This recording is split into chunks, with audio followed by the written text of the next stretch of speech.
waktu dan tempat ini persilakan dengan silakan.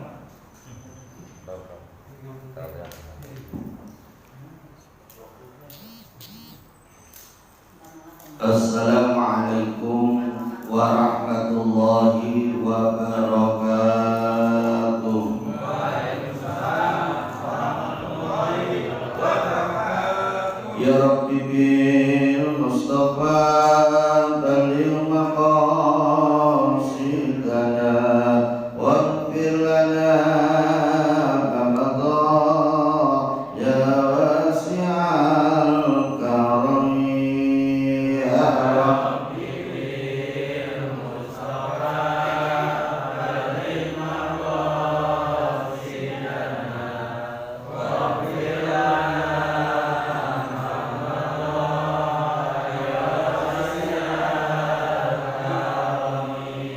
huwal habibul ladzi turja syafa'atuhu likulli hawlin minal ahwali muqaddahimi ya Rabbi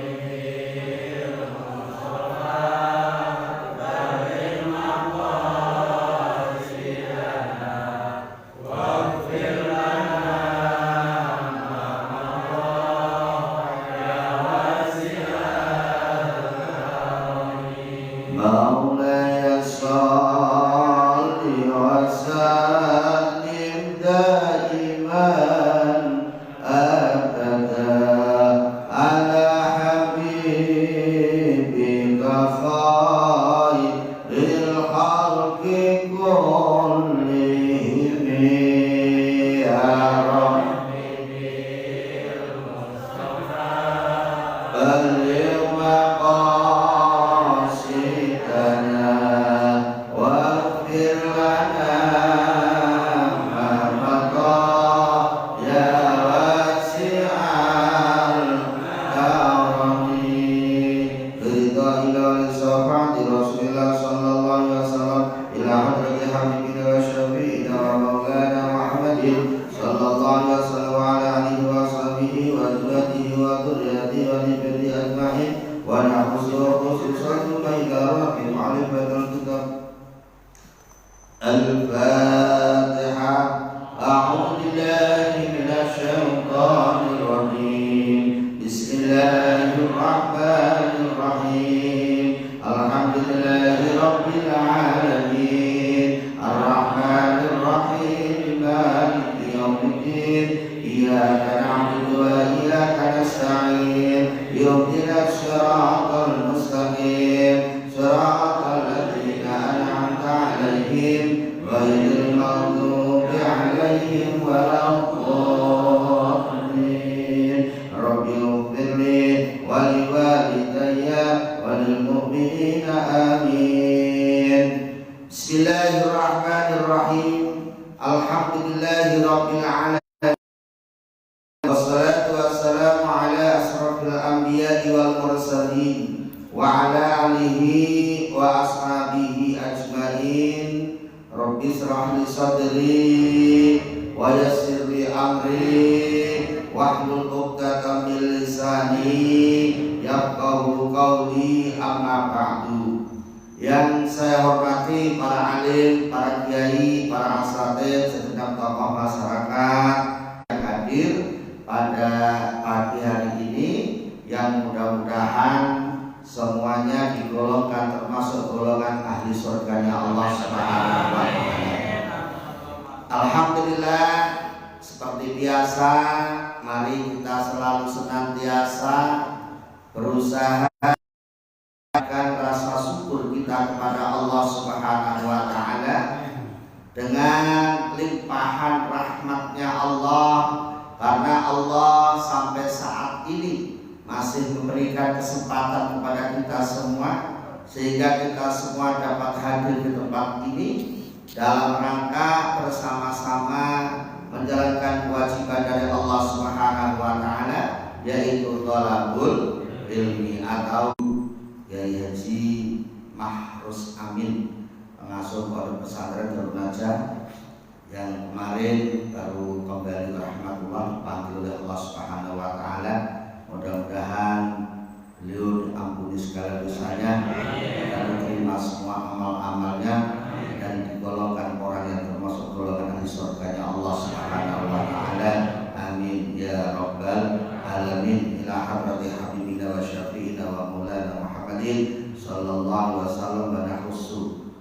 khususan Jumairah ya jemaah. Ghafarallahu lahu dzunubahu wa syakara qulubahu wa lidarajatihi. Syaurillah lahul Fatihah. A'udzu billahi minasyaitonir rajim. Bismillahirrahmanirrahim. Alhamdulillahirabbil alamin. Arrahmanir rahim. Maliki yaumiddin. Iyyaka na'budu wa iyyaka nasta'in. Ihdinas siratal mustaqim. Siratal ladzina an'amta 'alaihim ghairil maghdubi 'alaihim waladdallin. Amin. Saya yakin dia adalah termasuk orang yang alim, ya, alim ibadahnya, alim ilmunya, dan alim segala-galanya. Maka kalau kita tidak merasa kehilangan, tidak merasa susah ditinggal orang alim, saya takut nanti kita dicap termasuk golongan orang munafik. Ya, malam yahzan bimautil alim fahuwa munafik. Siapa orangnya yang tidak merasa susah, yang tidak merasa ada kesusahan dalam hatinya ditinggal orang yang alim, maka dia termasuk orang yang munafik. Maka saya kalau melihat orang-orang yang alim dan kembali ke rahmatullah, kita kadang-kadang sedih, maka siapa lagi yang akan membimbing kita, siapa lagi yang akan meneruskan perjuangan para ulama. Maka mari kesempatan yang sangat baik ini kita syukuri, ya. Kita syukuri apa yang telah diberikan Allah kepada kita ini, kita kembalikan untuk beribadah kepada Allah Subhanahu wa ta'ala.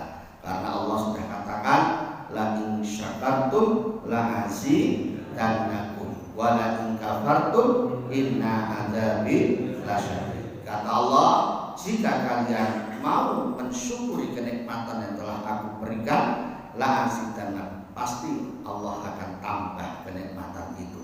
Termasuk sekarang ini Bapak Ibu, ya, di bulan Agustus ini, ya, bangsa Indonesia telah diberikan kenikmatan yang sangat luar biasa dari Allah Subhanahu wa ta'ala.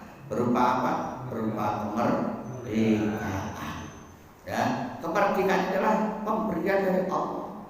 Jelas dikatakan dalam pembukaan Undang-Undang Dasar 1945, dikatakan bahwa itu atas berkat rahmat Allah, bukan perjuangan para pejuang-pejuang, bukan perjuangan orang-orang yang merasa punya jasa, bukan, tetapi ini adalah hak mutlak Allah memberikan kemerdekaan. Ini adalah berkat rahmat Allah. Maka kadang-kadang kita boleh sombong, kita datang ke mushola ini adalah berkat rahmat Allah. Kalau nggak ada rahmat Allah, nggak bakalan kita bisa datang ke mushola. Jangan mentang-mentang saya datang ke mushola karena saya sehat, sombong namanya. Ya, saya datang ke mushola karena saya itu berusaha, semalam dan saya berusaha dengan semangat, sombong. Kita bisa apa-apa, ini semuanya adalah berkat rahmat Allah. Termasuk kemerdekaan kita ini ya berkat rahmat Allah. Kenapa Allah memberkahi? Karena pada waktu itu para pejuang masih taat sama Allah, masih tunduk sama Allah. Seandainya pada waktu itu para pejuang sudah tidak taat sama Allah, maka Allah tidak akan memberikan kemerdekaan kepada bangsa Indonesia. Makanya harus kita paham, ya, harus kita paham. Jadi kita bangga sebagai bangsa Indonesia, kita bangga sebagai umat Islam, kita bangga menjadi warga yang diciptakan Allah hidup di Indonesia. Karena satu-satunya negara yang masih mengakui kemerdekaan itu adalah dari Allah, ini adalah hanya bangsa Indonesia. Yang lainnya gaya-gayanya macam-macam. Merdeka itu atas jeripayahnya, merdeka pemberian penjajah ini, penjajah. Kalau Indonesia enggak. Ya, walaupun perjuangannya yang seperti itu, tetapi kalau tidak dapat berkah dari Allah, maka bangsa Indonesia tidak akan merdeka. Makanya Allah beri isyarat, ya, Allah beri tanda Indonesia dimerdekakan. ini adalah tanggal 17 Agustus 1945. Sekarang udah berapa tahun? 76 ya, 76 tahun. Lama apa sebentar? Lama ya. Kalau udah lama kira-kira kita ini ikut berkiprah nggak kira-kira? Ya. Harus sambil bagian ya. 17 Agustus 1945. 17 adalah angka keramat, bukan kebetulan itu ya, bukan kebetulan. Indonesia ini dimerdekakan tanggal 17 ini adalah lambang Bapak Ibu, bukan kebetulan terus tiba-tiba tanggal 17 muncul, enggak. Allah sudah memberikan isyarat. Karena apa? Karena ini gara-gara Allah memberikan rahmat itu, karena kita ini sehari semalam masih banyak melakukan 17 rakaat. Coba kalau kita hitung subuh berapa? 2, zuhur 4, asar 4, maghrib 3, isya jumlah 17. Ya, jumlah berapa? 17. Ini artinya Bapak Ibu, kita kalau punya masalah sebesar apapun, kalau kita masih mau berusaha, kita masih mau berjuang, kita masih mau berikhtiar dengan 17 rakaat setiap hari, insya Allah apapun masalah kita akan selesai. Seperti saat ini kita diuji bertubi-tubi dengan adanya pandemi corona seperti ini. Kalau kita lupa dengan 17 rakaat, jangan harapkan corona bisa lari dari Indonesia. Makanya ini harus kita perjuangkan. 17 rakaat harus kita laksanakan, jangan sampai terlupakan. Ini makanya kalau sekarang yang tren baru PPKM. PPKM harus kita ganti, bukan pembatasan kegiatan, bukan. PPKM-nya kita ganti, Pak. Untuk cari solusi PPKM-nya adalah perbanyak pergi ke musola, perbanyak pergi ke masjid. Itu baru solusi. Walau nggak begitu sampai kapanpun akan terus ada, dan kita akan dihantui dengan ketakutan yang luar biasa. Habis ini, habis terus sampai nggak selesai. Ya, ini. Kenapa 17 rakaat ini kok pengaruhnya luar biasa? Karena di dalam 17 rakaat ini ada doa yang sangat mustajab, yaitu doanya ada 8. Ya, doanya ada berapa? 8. Di mana doa itu? Ada di dalam duduk di antara dua sujud. Rabbil fir warham wajbur warfa warzuq wahdi wa'afini wa. Ada berapa? 8. Apal? Makanya ini jangan dibaca separuh. Kadang-kadang dibaca separuh, baru Rabbil firli warhamni, Allahu Akbar, baru 2, baru Allahu Akbar. Usahakan 8 ini dibaca semuanya. Rabbil firli warhamni wajburni warfa'ni warzuqni wahdini wa'afini. Ini 8 doa ini sangat luar biasa. Karena sholat ini intinya berdoalah. Doa inti sholat ini ada di dalam duduk di antara dua sujud. Makanya kalau duduk di antara dua sujud ditenangkan dengan membaca Rabbil firli warhamni wajburni warfa'ni warzuqni wahdini wa'afini wa'fu'an. Duduknya juga yang benar. Duduk di antara dua sujud ini, duduknya yang kaki kiri didudukin, yang kaki kanan diberdirikan, dipancatkan menghadap ke. Ini tadi saya masih mengamati sholatnya jamaah, masih ada yang begini tuh duduknya. Nah, kakinya begini, bukan dipancatkan tapi, kalau sakit itu bonus kalau sakit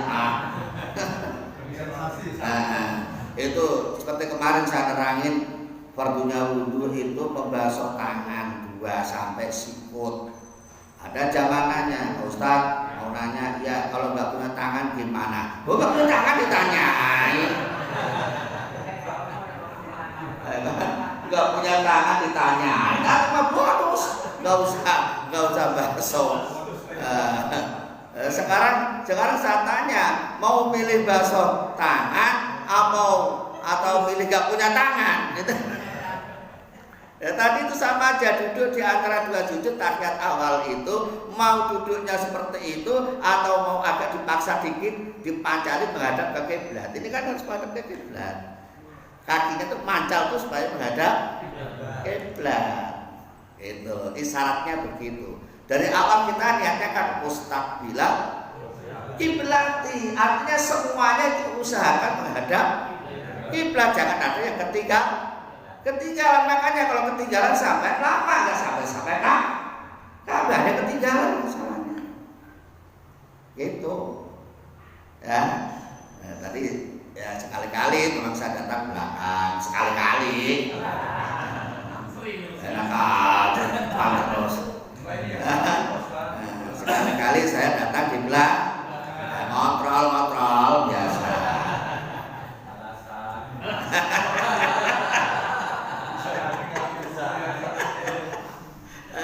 Kalau nggak gitu saya nggak tahu. Oh, di sini ada yang begini, wajib begini ya. Perlu diingatkan. Alhamdulillah. 17 Agustus kan 8 ini inti di dalam sholat. 19. Oh, 19 tuh maksudnya pengaruhnya 19. 19 ini sholat ini ada bacaan Al-Quran yang jumlahnya 6.666 ayat, 30 juz, 114 surah. Ini dirangkum dalam surat Al-Fatihah. Makanya Al-Fatihah namanya Ummul Quran atau Ummul Kitab. Yang ayatnya ada 7 ayat lagi diringkes lagi dalam bacaan Bismillahirrahmanirrahim. Makanya apapun kegiatan kita usahakan dengan membaca Bismillah. Dengan membaca Bismillah ini sama aja kita membaca Ummul Quran. Dengan membaca Ummul Quran sama aja kita membaca semua Al-Quran. Hubungannya apa Bismillah dengan 19? Bismillah ini hurufnya ada 9. Oh, luar biasa. Bismillahirrahmanirrahim. Kalau kita putus satu-satu ba, sin, mim, itu jumlah hurufnya ada 19. Padahal 19 huruf ini satu huruf punya pahala 10. Ya kan? 10 kali 19 190. Bayangin kalau kita sehari bisa membaca Bismillah 100 kali. 190 kali 100 sama dengan gak bisa ngitung. Matematika nilainya jelek. Makanya mau jadi orang kaya susah. Itu gak bisa pengennya kaya. Coba kalau bajingan tanya plek cepat. Karena apa? Karena matematikanya nilainya jadi kalau dikasih kaya ya wajar.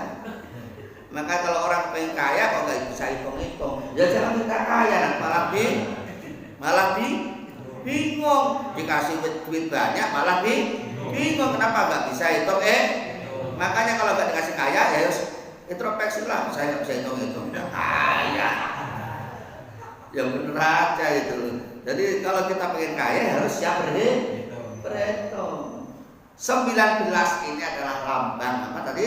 Huruf Bismillahirrahmanirrahim. 45. 45 ini 4 tambah 5 9. Orang sholat ini harus jaga 9 lubang. Ya, dihitung. Yang persatu kedua, lubang ada berapa? Lubang telik ada berapa? 4. lubang ada berapa? 2, berarti 6. Lubangmu ada berapa? Berarti berapa? 7. Yang 2 mana? Lari ke bawah. Lari ke bawah, yaitu ada depan, ada belakang. Itu harus dijaga. Sholat gak bisa jaga 9 lubang itu. Jangan harapkan sholat kita benar. Makanya kemarin saya ditanya jamaah itu, Pak, kenapa aku sih habis sholat tuh ada istighfar? Sholat kan udah benar, masuk istighfar. Itu pertanyaan cerdas namanya. Kenapa orang habis sholat itu suruh istighfar? Kan sholat kan kebaikan, kebenaran. Kenapa masih istighfar? Bukannya, wah alhamdulillah saya sudah sholat dan itu. Tapi kenapa harus istighfar? Oh, ini kan benernya menurut ente. Bener tapi masih banyak salahnya. Kok bisa? Ya coba saya ajak berpikir ya. Coba ya sampai ketika sholat Allahu Akbar, artinya kemana? Pasar. Nah, bener salah. Baru Allahu Akbar, artinya udah ke pasar. Belum kabira walhamdu. Belum nanti imamnya baca Fatihah, makmumnya bengong aja. Ya. Nah, nanti udah berancang acara tuh. Nanti habis sholat ini. Bukannya dengerin bacaan imamnya, tapi malah ngelamun kemana? Ada begitu? Ada begitu? Ya, bener kagak yang begitu? Kalau anak harus begitu kita salah apa benar? Makanya kita harus istighfar. Jangan ngaku orang bener aja. Laganya kayak orang bener sholatnya. Udah yang bener, udah pakai sorban, pakai peci, ibu pakai makan ayam harganya mahal. Tapi kalau sholatnya model begitu, ya tetap masih kurang benar. Makanya habis sholat kita tetap istighfar karena masih banyak kesalahan. Pada siapa? Pada Allah Subhanahu wa Ta'ala. Paham? Makanya jangan Assalamualaikum, bukan istighfar langsung Allahumma lantas jalan, keburu jalan-jalan, sudah ditungguan sama teman-teman, nanti ketinggalan, wadah begitu mah repot.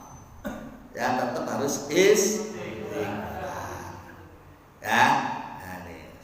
Mata dijaga, telinga dijaga, hidung dijaga, mulut dijaga, apalagi yang dua di bawah wajib. Kalau sampai keluar sesuatu dari itu malah batal. Ya, malah batal. Wajib dijaganya. Ya, nah jaganya ini bukan hanya ketika di dalam sholat, di luar sholat pun ya harus dijaga. Kita dikasih mata oleh Allah harus digunakan untuk melihat kekuasaan Allah. Kita lihat Allah menciptakan langit, kita lihat Allah untuk menciptakan gunung, kita lihat Allah menciptakan laut. Semua ciptaan-ciptaan Allah ini kalau kita lihat dengan sebenar-benarnya, maka kita akan timbul betapa agungnya kekuasaan Allah.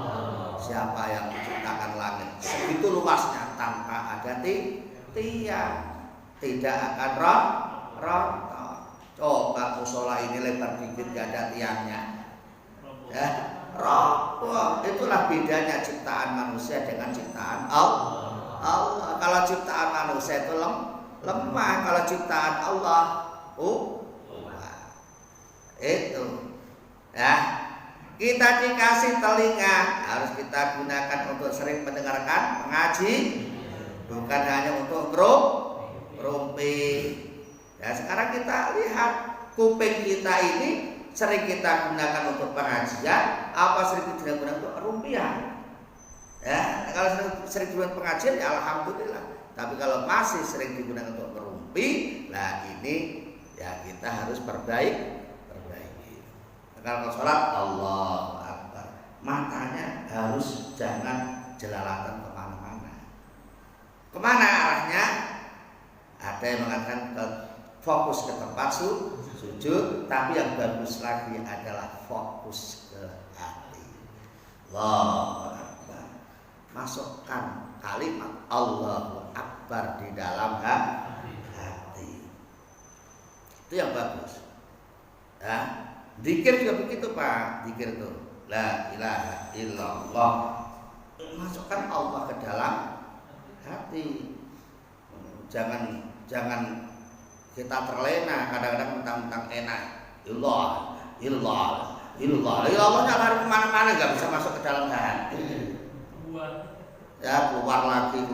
Dan kapan masuknya? Gitu. Makanya habis sholat ya nggak ada pengaruhnya. Kenapa? Zikirnya tidak masuk ke dalam hati. Usahakan illallah. Ini masuk sini.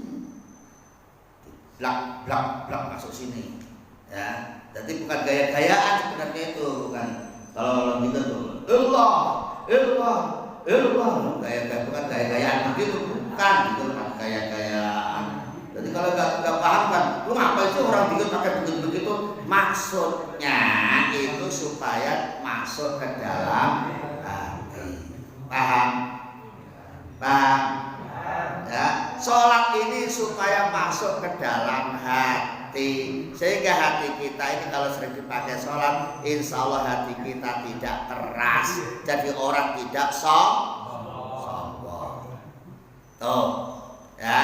Nah ini supaya diperhatikan.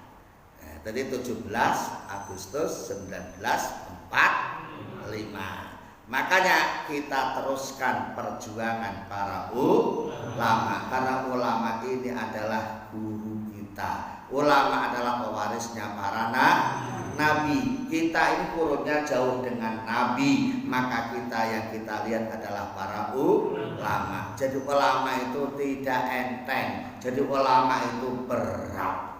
Makanya jangan sekali-kali asal ngomong, kadang-kadang berani nyalahin kiai.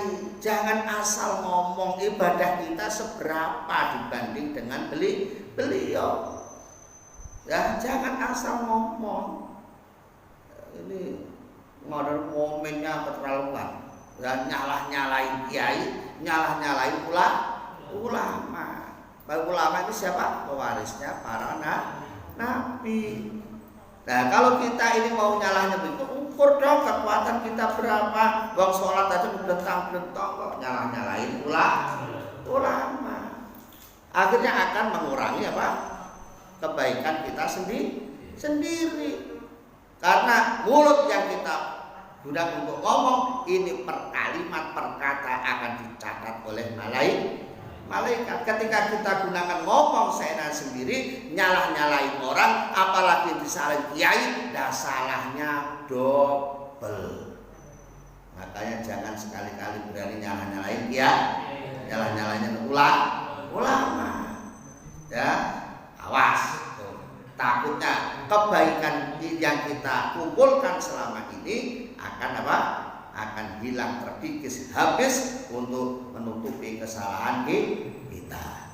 Karena ulama ini adalah orang yang ikhlas, maka kadang dicaci maki pun nama ulama ya tidak marah. Beda dengan kita, kesinggung sedikit aja marahnya enggak selesai. Kadang-kadang setahun aja belum habis masih sakit hati, dongkolnya luar biasa. Itulah bedanya kalau kita ini belum punya ilmu. Kalau punya ilmu ya namanya beda paham, beda pendapat itu biasa. Gitu loh. Yang nggak biasa itu kan nggak punya ilmu, ngata-ngatain orang yang banyak ilmu. Itu namanya nggak tahu diri. Ulama ini itu saking ikhlasnya diibaratkan kayak gula, saking ikhlasnya. Tahu gula? Gula tahu ya? Nah, dibikin untuk teh manis, nggak pernah disebutkan nama gula, namanya wedang teh. Untuk kopi ya wedang kopi, untuk jahe ya wedang jahe, untuk bikin susu ya wedang. Pernah disebut nggak gula? Tapi kalau nggak ada gula enak nggak kopi? Kalau nggak ada gula enak nggak teh? Kalau nggak ada gula enak nggak jahe? Nggak enak semuanya.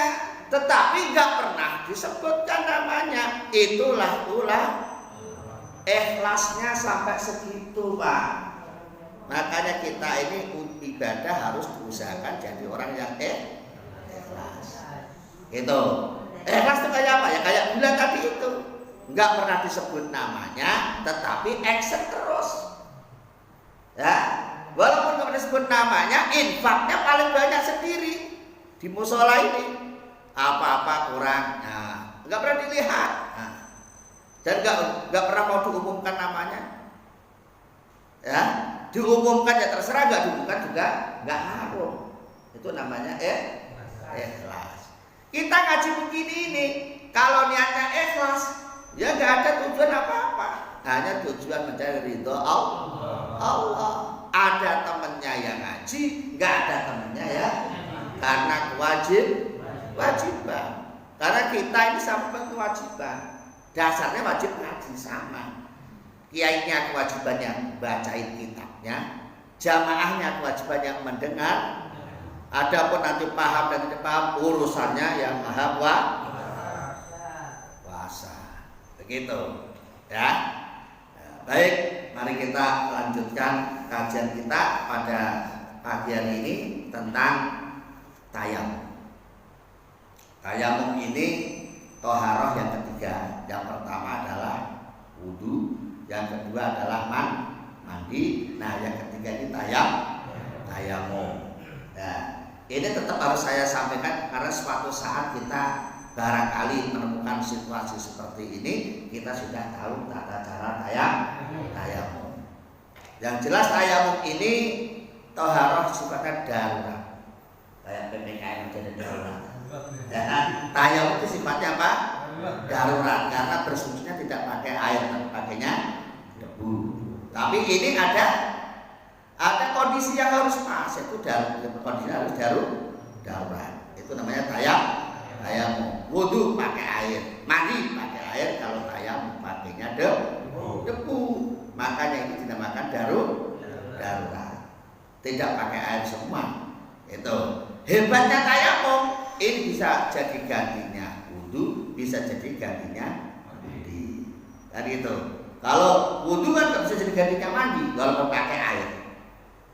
Ya, tapi kalau tayamum bisa jadi gantinya wudu, bisa jadi gantinya mandi. Bisa untuk menghilangkan hadas kecil maupun hadas, tapi syaratnya kalau tidak ada air. Nah, mari kita simak bersama bagaimana tata cara tayamum yang Bismillahirrahmanirrahim. Faslun. Wa syara'itut tayammumi khamsatu asya'a. Wa syara'itut tayammumi, adapun beberapa syarat-syaratnya tayamum, khamsatu asya'a, itu ada 5. Kita dibolehkan tayamum ini apabila memenuhi persyaratan yang 5 ini. Apabila tidak memenuhi persyaratan yang 5 itu, maka kita tidak boleh melaksanakan tayamum. Dasar utama tayamum ini jelas dari ayat Al-Quran, dari firman Allah. Jelas ayatnya. Apa bunyi ayatnya? Fa illam tajidu ma'an fatayammamu sha'idan thayyiban. Kata Allah, fa illam tajidu, maka jika kalian tidak menemukan ma'an, air. Ya, jika kalian tidak menemukan air, bagaimana kalau kita mau bersuci? Fatayammamu, maka bertayamumlah kalian, sha'idan dengan debu, sha'idan dengan debu, thayyiban yang baik, debu yang suci. Tidak sembarang debu, tapi debu yang suci. Kayak air, enggak air yang suci. Ini dasar awalnya perintah untuk tayamum. Jadi bukan nggak ada air, sholatnya prei. Nggak ada sholat prei itu. Sholat kok libur, Ya, wong gak diliburin aja pengen libur, apalagi dilibur. Betul Pak betul. Kemarin sholat suruh di rumah, nggak boleh di masjid. Nggak usah dilarang ke masjid, nggak pada ke masjid loh, malah dilarang-larang ke masjid. Sholat suruh di rumah, iya yang bisa sholat di rumah. Kalau nggak bisa sholat bisanya ngikut jamaah atau repot, malah nggak siapa yang suruh tanggung jawab? Ustadznya. Waduh, ustadznya itu masih banyak dosa. Suruh tanggung jawab untuk begitu. Ya makanya ya saya nggak mau begitu. Sholat ya di masjid, di musola udah. PPKM itu malah perbanyak pergi ke perbanyak pergi ke musol. Insya Allah semua masalah selesai. Banyak utang tinggal musola selesai. Apa nggak ingat utang aja pas sholat maksudnya? Nggak ingat dulu utang kan gitu ya. Jadi ini harus kita paham. Jadi apa tadi? Fa'il lam tajidu ma'an fatayammamu shahidan thayyiban. Nah, syarat yang pertama apa? Syarat yang pertama kita dibolehkan tayamum adalah wujudul udri. Adanya udzur. Udzur itu apa? Adanya alasan. Alasan sekali ya penting Pak Guru, jangan alasan. Alasan itu penting, maksudnya wujudul udri. Kalau ada alasan nggak apa-apa. Tapi kalau nggak ada alasan ya jangan dibuat-buat ada alasan. Nah, alasan ini kita urusannya sama Allah, enggak urusannya sama manusia. Namanya udzur syar'i bahasa fikihnya. Ada udzur apa? Udzur syar'i. Udzur syar'i udzur alasan yang ada hubungannya dengan dengan aturan-aturan Allah. Kenapa kita harus tayamum? Karena ada udzur. Kenapa enggak sholat bagi ibu-ibu? Karena ada udzur. Udzurnya apa? Lagi datang bulan. Itu namanya udzur syar'i. Ya, bahasanya lagi merah. Ya. Nah, bapak tanya, kenapa bapak nggak sholat? Itu apa? Males. M-nya bukan keluar apa? Tanda merahnya tapi keluar males. Ya sama-sama M, tapi M-nya beda. Males.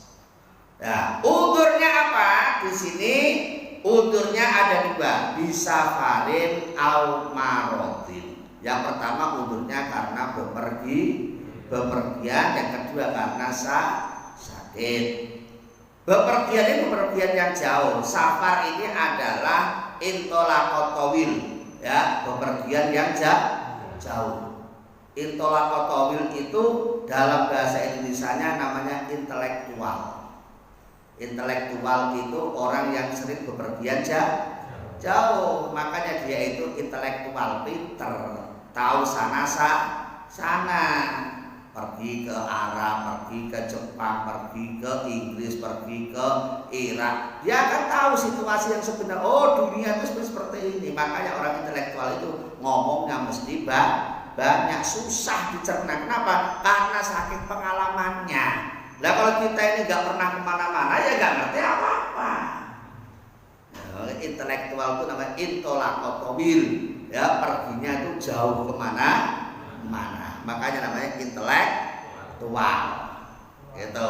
Safar ini bepergian ini yang dibolehkan untuk tayamum adalah bepergian yang jauh. Berapa jauhnya? Yaitu bepergian yang minimal dibolehkan untuk menjamak dan mengosor sholat. Minimal bepergian 100 kilo lah, ya, 100 kilo minimal segitu. Nah, kenapa? Karena ini ada masyaqqah, ada kesulitan, ada kesulitan. Kenapa sulit? Karena capek dalam perjalanan. Ini boleh kita melakukan tayamum. Males, ini capek badannya, udah nggak bisa gerak.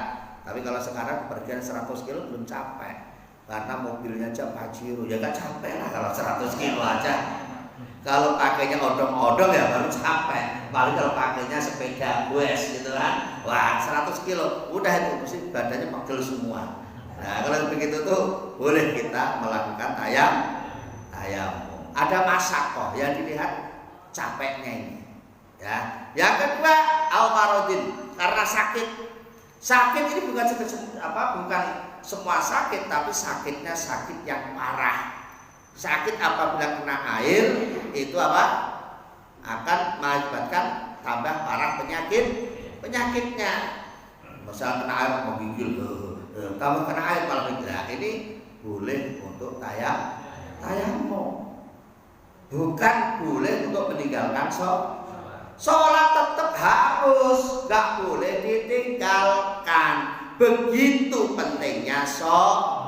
Makanya orang pada waktu itu berjuang sampai dibela-belain walaupun perang tetap sholat 5 waktu. Karena sholat 5 waktu maka Allah memberikan rahmat kepada para pejuang.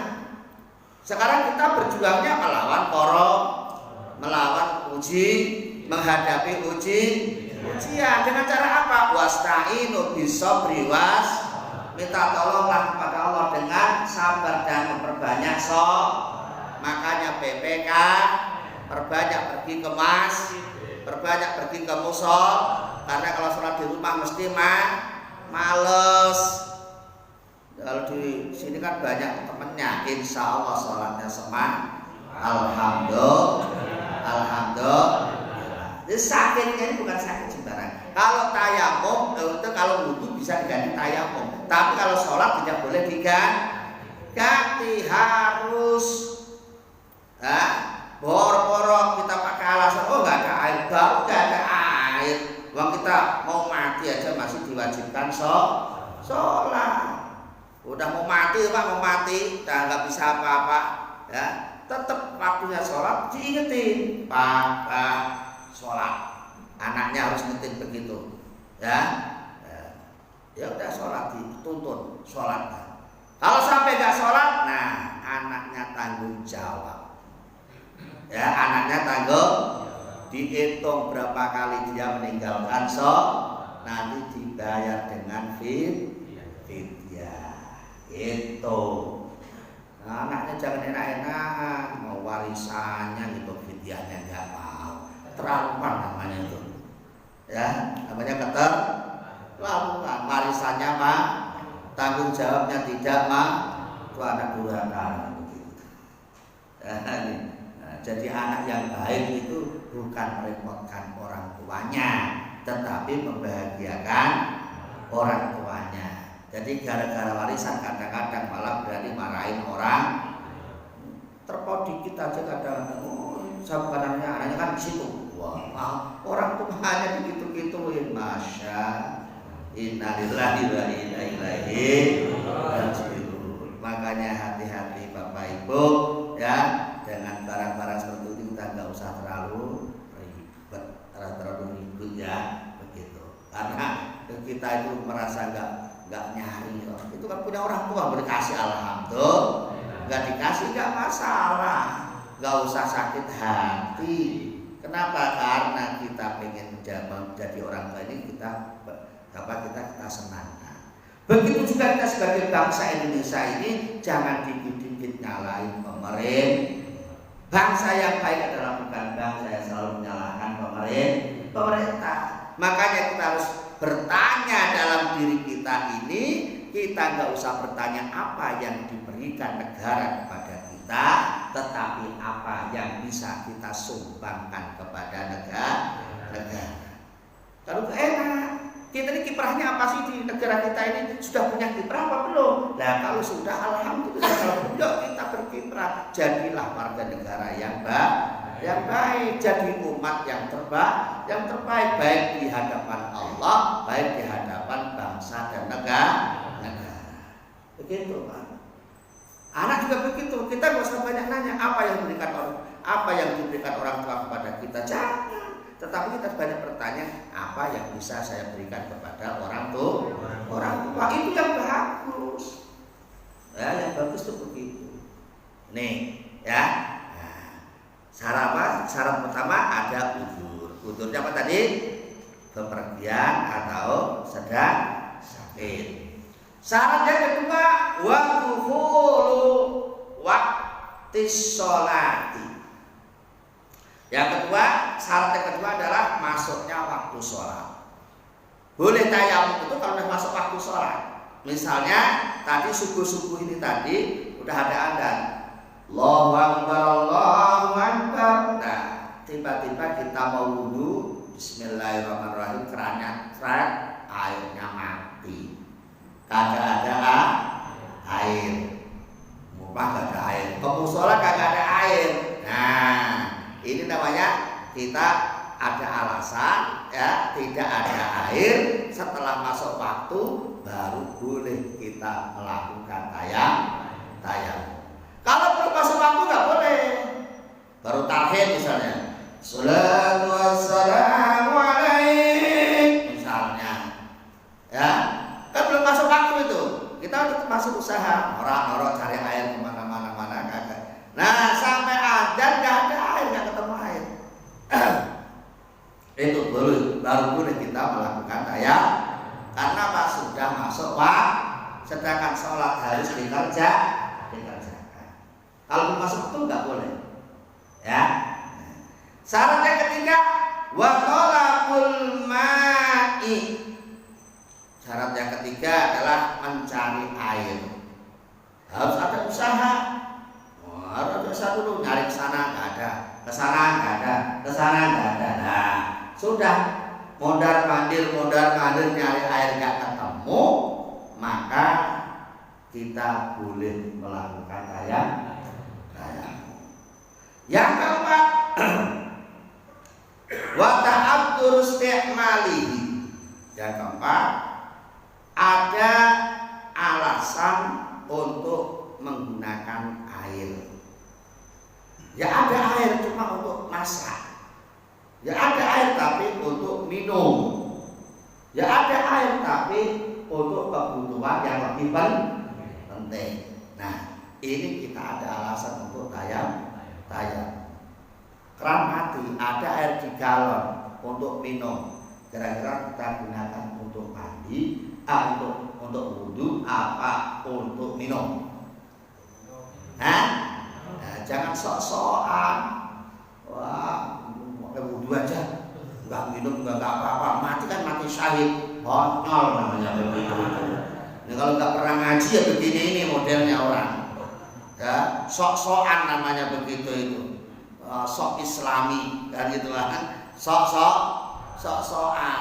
Kalau ada kasus seperti itu lebih penting digunakan untuk yang lebih penting, untuk makan, untuk masak, atau untuk wudhu. Ya lebih bagus untuk masak. Kenapa? Kalau pakai masak kita nanti bisa makan, badannya sehat, badannya kuat, akhirnya bisa sholat, tidak telat, kan begitu. Ya, ada pun sholatnya pakai tayamum bisa. Coba kalau pakai wudhu, ya badannya lapar, sholatnya gemeteran, akhirnya malah pingsan. Kan bagus Pak mati dalam sholat. Iya, kalau mati bukan gara-gara pingsan. Pas kalau udah kayak begini kita lagi sujud Allahu Akbar, langsung wassalamualaikum. Ya bagus, tapi kan tidak pingsan. Ya ini kan sholatnya gara-gara kelaparan. Makanya jangan sok-sokan. Kalau ada kasus seperti itu lebih baik digunakan yang lebih penting. Pakai minum, pakai makan, pakai masak, jauh lebih penting ketimbang dipakai wudhu. Itu ya, ini kalau ada air sedikit ya, tapi kebutuhan kita banyak. Paham ya? Namanya wata'abdur isti'malihi. Tuh, makanya tadi dikatakan bahwa tayamum adalah apa? Bersuci secara darurat. Itu. Nah, ini dan hebatnya debu itu luar biasa. Kadang-kadang kita nggak pikir, ini malah yang pikir malah orang yang non-muslim, ini ceritanya. Ya kadang-kadang kan ada itu keterangan bahwa sebelum ini kan ada keterangan untuk mensucikan najis mughalladhah. Najis mughalladhah itu harus dicuci 7 kali. Salah satunya pakai debu. Nah, kenapa harus pakai debu? Kalau pakai debu enggak beres. Oh kan, Pak, kalau disabun 7 kali dengan deterjen sama rinso enggak bisa clear, tetap harus pakai. Nah ini kalau orang ilmuwan diteliti, Pak, kenapa harus pakai debu? Ada apa dengan debu? Nah ini ternyata kalau orang ilmuwan menemukan jawabannya, ternyata tanah ini mengandung unsur yang luar biasa, bisa menetralisir segala penyakit. Itu loh, jilatan anjing itu kan luar biasa bahayanya. Gosok dengan debu, hilang penyakitnya. Itu buktinya mana? Kalau sampai penyakitan jalan-jalan nggak pakai sandal enak nggak? Nempel tanah nggak? Ini kalau orang ilmuwan begitu nemuinya. Ini malah yang meneliti, bukan orang. Orang saya punya konsepnya. Kita tuh banyak konsep, cuma kadang-kadang jarang diteliti, gitu loh. Nah, jika kita hanya konsep-konsep doang, yang menikmati yang bangsa mereka. Contoh, kita punya pepatah an-nadhafatu minal, kebersihan sebagian daripada. Itu kan konsep kita. Cuma yang kaya mereka. Karena apa? Yang punya alat kebersihan mereka. Yang punya pabrik sabun siapa? Yang punya pabrik rinso siapa? Yang bisa bikin alat pel siapa? Kita hanya pakai yang tukang beli. Padahal kalau pabrik yang punya orang Islam, kaya orang Islam. Ya kan? Coba kalau orang musola sini bisa menciptakan Unilever itu punya orang Italianya. Orang Islam ini kaya. Cuma kita kan hanya bisa membeli. Untungnya mereka yang menikmati. Padahal kata Rasul, al-Islam ya'lu wa la yula alaih. Islam itu hebat. Nggak ada lebih hebat daripada Islam. Ya ini harus kita buktikan gitu loh. Makanya harus mau belajar. Jangan ketinggalan terus kita. Karena konsep itu dari kita. Ya. Konsep ekonomi perbankan itu mereka belum melaksanakan buka bank. Kalau orang Islam paham dengan perbankan, maka yang jaya adalah orang Islam. Sekarang pegang duit siapa? Mereka. Duitnya dari mana? Dari kita. Orang bank modalnya hanya apa? Hanya tempat sama wanita cantik. Iya kan? Bank itu modalnya hanya tempat sama wanita cantik. Gak modal dia itu sebenarnya. Yang dihubungkan duit siapa? Duit orang banyak, duit kita ini. Makanya ini karena kita nggak tahu ilmunya, kita kadang-kadang hanya dipakai alat sana sini. Maka harus bangkit, ayo bangkit, belajar dan belajar. Di fikih insya Allah lengkap. Belajar ekonomi ada, toharoh ada, ya, tentang apa hukum ada. Insya Allah kalau kita ngaji terus sampai kita akan ketemu jawabannya. Tuh. Jadi tanah ini memang ada unsur yang sangat luar biasa, bisa menetralisir dari segala macam penyakit. Yang kelima, syarat yang kelima, watturabu at-tahir. Syarat yang kelima adalah memakai debu yang suci. Enggak boleh sembarang debu, tapi debunya debu yang suci. Ya. Ini debu yang suci adalah debu yang tidak kena najis. Artinya kita cari, udah tahu tempat kotoran, dipakai tayamum, ya nggak boleh. Ada tai kucing habis dikecikin kucing di situ, berkah habis dikecikin kucing, nggak boleh. Udah tahu najis, ya cari debu yang tidak kena najis, gitu. Kan kita kan nggak tahu Pak lah. Yang penting kita nggak tahu itu yang ada hikmahnya. Kalau kita tahu semuanya kan repot. Makanya orang itu ya sekali-kali tidak tahu. Jangan tahu aja. Nggak ada orang tahu terus itu kan. Kalau orang tahu itu namanya sok tahu. Kan begitu. Tahu saya begitu tahu, namanya sok tahu. Ya, orang itu jangan sok tahu. Kadang-kadang orang tuh ya tahu, kadang-kadang yang tidak. Nah, kalau tahu terus, oh itu habis dipakai ini, oh ini habis dipakai ini, nggak jadi tayamum kita, karena kita tahu semuanya. Ya, sekali-kali kita tidak tahu. Ini nggak tahu itu penting apa tidak? Penting. Tapi jangan banyak nggak tahu maksudnya. Sekali-kali aja, sekali-kali kita tidak tahu kan gitu. Orang tuh kalau ingat terus ya repot. Ya memang Allah menciptakan lupa. Ingat ya tinggal mati suaminya, ingat terus mau makan, males mau mandi, males apa ingat suaminya yang sudah meninggal, akhirnya kan nggak mau ngapa-ngapain. Makanya Allah itu batasi ingatan manusia. 3 hari masih ingat wajar, 7 harinya masih ingat wajar, 40 hari mulai biasa, 100 hari ya udah biasa, 1000 hari wah udah enggak, itu udah sekolahnya mati aja kan gitu. Karena Allah menciptakan lupa. Kalau enggak menciptakan lupa repot. Makanya lupa itu ya alhamdulillah.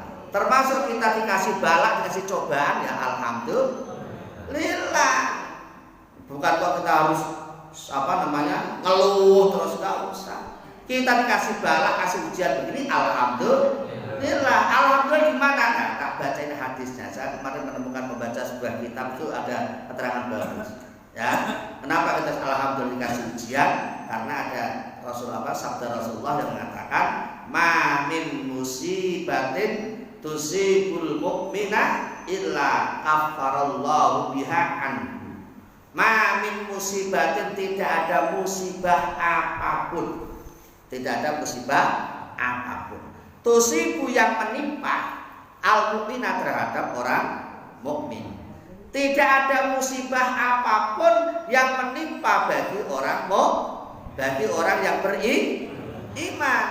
Illa kafarallahu biha, kecuali Allah akan menghapus dosa-dosa orang mukmin itu ya anhu dari dosa-dosanya. Oh, ini kan kalau kita istighfar, kita diuji begini alhamdulillah, semakin banyak ujian dosa kita semakin tapi ada syaratnya.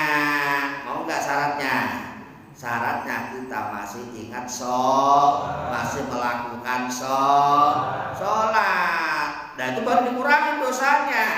Ini dikasih ujian begini, sholatnya malah pada kabur, sholatnya malah kagak pada ya Allah malah tambah dosa, Allah malah menambahkan dosanya kepada kita akan tambah berdosa kepada Allah. Maksudnya tidak ada musibah apapun terhadap orang mukmin kecuali Allah menghapus dosa-dosa orang mukmin itu. Artinya selama orang mukmin ini masih tetap istiqomah dalam ibadah, maka kita harus pertahankan seperti ini.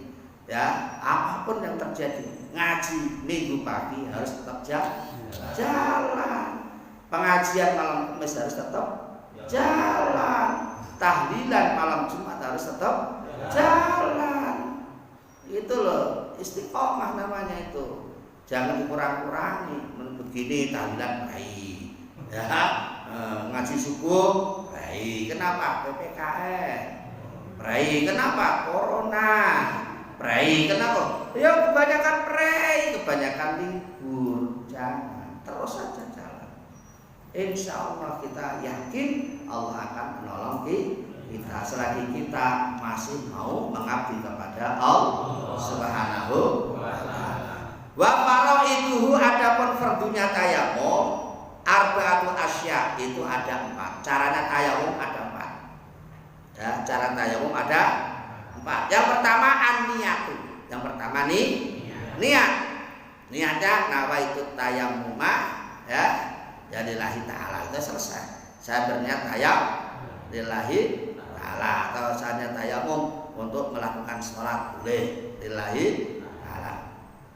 Betul, karena harus diniati. Niat tempatnya di hati. Tidak usah perpanjang, atau masalahnya sudah panjang lebar saya katakan berkali-kali. Niat ini harus, karena niat ini adalah untuk membedakan antara ibadah dengan adat. Ya, pertama tayamum itu harus ada niat. Yang kedua wa mashul wajhi. Yang kedua mengusap wajah. Wajah kemarin itu adalah dari atas sampai bawah, dari pinggir sampai pinggir. Ini namanya wajah. Harus diusap. Caranya mengusap bagaimana? Nah, tak kasih contoh, ya, tak kasih contoh. Ini misalnya ada debu di sini, tangan kita pukulin pertama, prok, ya, prok, bukan debu kayak pakai bedaan gitu loh ya, ambil debu terbikin, bukan, tapi ini dipukulin ke tanah, prok, ya, terus di digetakkan, dak dua, tiup. Bismillahirrahmanirrahim, dalam hati saya niat tayamum untuk melakukan sholat dari sini. Cret, pinggir, mentengah, selesai. Ya, pelan, lok, dok. Bismillahirrahmanirrahim. Saya niat tayamum untuk melakukan sholat dari atas ini, tarik ke pinggir, ya, terus sekali aja, nggak usah 3 kali. Jadi caranya begitu, bukan kok pakai debu begini kayak wudhu, pakai begini atau pakai bedaan, bukan begitu. Atau kita bukannya mau sholat dan malah matanya kelilipan, ya, gitu. Paham caranya ya? Yang pertama. Jadi yang ketiga, wal yadaini. Yang ketiga adalah mengusap kedua tangan ilal mirfaqaini sampai kedua sikut. Ini tadi kita pukulin sebelah sini. Jangan sini lagi kita pukulin, pindah sebelah sini. Right. Karena apa? Sini sudah kepakai. Kalau kita ke sini lagi namanya mustakmal. Gitu. Kayak wudu ya, kalau udah dipakai namanya mustakmal. Jangan sebelah kita, sebelah sini. Brok. Dek. Basuh tangan. Kanan dulu. Ya, ini tangan kanan berarti yang basuh adalah tangan kiri, yang usap tangan kiri.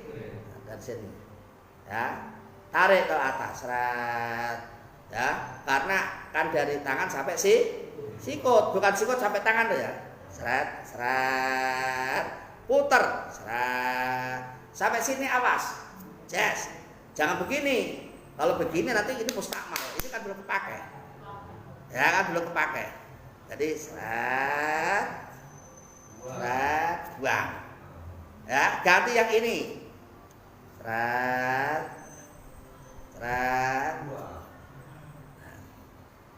Itu cara tayamum, ya. Tuh, jadi habis mengusap wajah, kemudian mengusap tangan. Wa tartibu yang keempat adalah tertib. Tertib itu urut, wajah dulu baru tangan, bukan tangan dulu baru wajah. Jadi niat mengusap wajah, mengusap kedua tangan sampai sikut, tertib. Ya, bisa ya. Nah, ini dipraktekkan sekali-kali. Ya. Nah, kalau kita menemukan alasan-alasan yang boleh tayamum, ya kita boleh melakukan tayamum. Sudah setengah 7. Nah, insya Allah kita lanjutkan besok tentang ini perkara yang membatalkan tayamum. Insyaallah ya, mudah-mudahan ya kita bisa melanjutkan ngaji terus sehingga kita akan menemukan ilmu-ilmu Allah yang belum pernah kita pelajari akan kita temukan lewat mengaji. Alhamdulillah. Astaghfirullah Rabbal Allah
Bismillahirrahmanirrahim. Alhamdulillahirabbil alamin arrahmanir rahim maliki yaumiddin. Iyyaka na'budu wa iyyaka nasta'in ihdinas siratal mustaqim siratal ladzina an'amta 'alaihim ghairil maghdubi 'alaihim waladdallin. Rabbighfirli wa liwalidayya wa lil mu'minina amin. Allahumma shalli wa sallim wa barik ala sayyidina Muhammadin fil awwalin wal akhirin wa barik wa sallim radhiyallahu ta'ala an kulli sahabati Rasulillahi ajma'in. Amin amin amin ya Allah. Alhamdulillahi rabbil alamin hamdan wa bi ni'amahu wa yukafi mazidah. Ya Rabbana lakal hamdu kama yanbaghi li jalali wajhikal karim wa 'azimi sultanik. Allahumma shalli wa sallim wa barik ala sayyidina Muhammad wa ala ali sayyidina Muhammad. Allahumma ighfir lana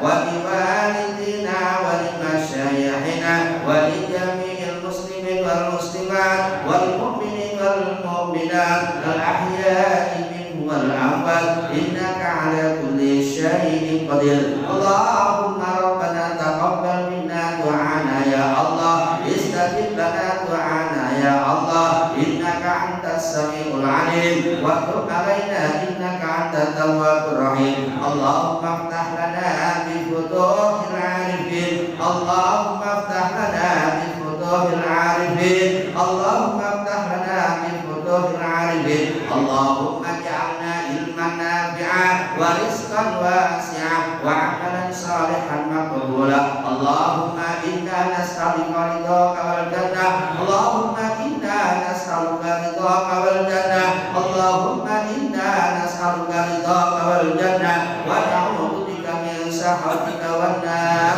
Allahumma ya Allah la tad'alna fi maqamina hadza dhanban illa ghafarta wa la hamman illa farajta wa la daynan illa qadaita wa la maridan illa safaita wa la mayyitan illa rahimta bi rahmatika ya arhamar rahimin. Ya Allah ya Tuhan kami ya Allah, berkailah kami ya Allah, berkailah jamaah kami ya Allah, berkailah rizkinya, berkailah keluarganya, berkailah hidupnya, berkailah ibadahnya, berkailah ilmunya, sebagaimana Engkau memberkahi orang-orang telah Engkau sayangi ya Allah. Bimbinglah kami ya Allah, bimbinglah jamaah kami ya Allah. Tunjukkan kami jalan yang lurus ya Allah, tunjukkan kami di jalan yang benar ya Allah, sebagaimana Engkau menunjukkan orang-orang telah Engkau sayangi ya Allah. Ya Allah ya Tuhan kami ya Allah, dan Engkau biarkan kami dalam keadaan dosa ya Allah, kecuali Engkau ampuni segala dosa kami ya Allah, dan Engkau biarkan kami dalam keadaan kekurangan ya Allah, kecuali Engkau cukupkan semua kebutuhan-kebutuhan kami ini ya Allah, dan Engkau biarkan kami dalam keadaan sakit ya Allah, kecuali Engkau sembuhkan semua penyakit-penyakit kami ini ya Allah, dan Engkau biarkan kami dalam keadaan mati ya Allah, kecuali mati yang husnul khatimah ya Allah biha ya Allah biha ya Allah bi husnul khatimah ya Allah biha ya Allah biha ya Allah bi husnul khatimah ya Allah biha ya Allah biha ya Allah bi husnul khatimah. Yassir lana ya Allah, yassir lana ya Allah, yassir lana ya Allah jami'a umurina min umuri dunya wal akhirah wa hasil maqasidana wa hasil maqasidana wa hasil maqasidana wa balligh muradana bil khair. Rabbana atina fid dunya hasanah wa fil akhirati hasanah wa qina adzabannar wa adkhilnal jannata ma'al abrar ya aziz ya ghaffar ya rabbal alamin. Subhana rabbika rabbil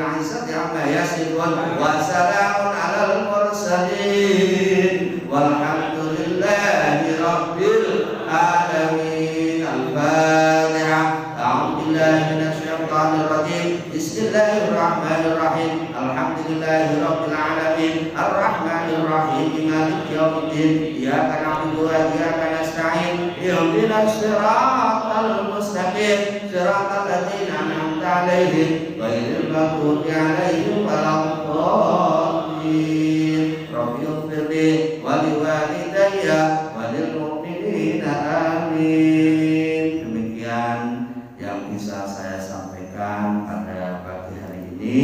Mudah-mudahan bermanfaat untuk kita semua, jadi ilmu yang manfaat dunia dan akhirat. Amin Allahumma amin. Kurang lebihnya mohon maaf. Akhir kalam, wallahu muwaffiq ila aqwamit thoriq. Wassalamualaikum